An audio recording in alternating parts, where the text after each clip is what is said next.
Hi friends, ఎలా ఉన్నారు? బాగున్నారా? నేనైతే చాలా బాగున్నానండి. నే ఈరోజు నేను గీ వెజిటేబుల్ రైస్ చేయాలనుకుంటున్నానండి.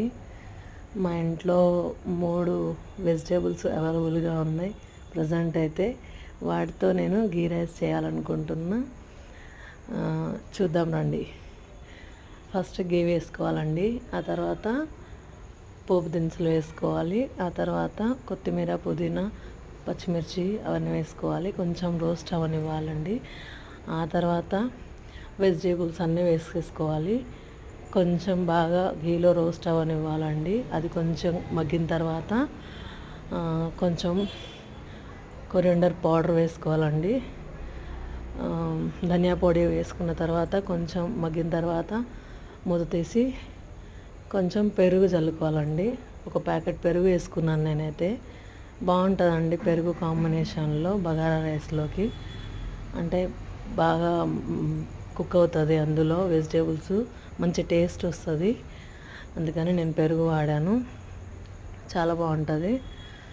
అండ్ పెరుగు వేసిన తర్వాత బాగా మంచిగా కలిపి మూత పెట్టేసి కొద్దిసేపు మగ్గనివ్వాలండి. మంచి గ్రేవీ కుకింగ్ లాగా వచ్చేస్తుంది. ఆ స్టేజ్లో కొంచెం సాల్ట్ వేసుకొని తగినన్ని నీళ్లు పోసుకొని బాగా కలుపుకొని వాటర్ వేసుకోవాలండి. తగినన్ని వాటర్ వేసుకోవాలి. వాటర్ వేసుకొని బాగా వాటర్ కుక్ అయిన తర్వాత మనం బియ్యం వేసేసుకోవాలండి. రైస్ ఎంత క్వాంటిటీ ఉందో దానికి నేను తగినన్ని వాటర్ పోసేసుకున్నా ముందే. ఇప్పుడు నేను రైస్ వేసేసుకుంటాను.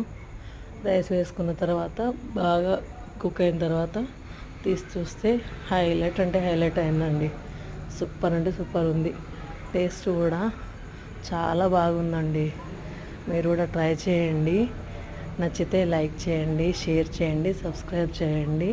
నా వీడియోలన్నీ లైక్ చేస్తున్న ప్రతి ఒక్కరికి చాలా చాలా చాలా థ్యాంక్స్ అండి. నన్ను ఇంకా ముందుకు తీసుకెళ్తారని కోరుకుంటున్నాను. ఈ వీడియో చేసింది కూడా నేను వంటలు చాలా రేర్గా పెడుతున్నా, అంటే నేను పెట్టట్లేను అసలు వంటలది.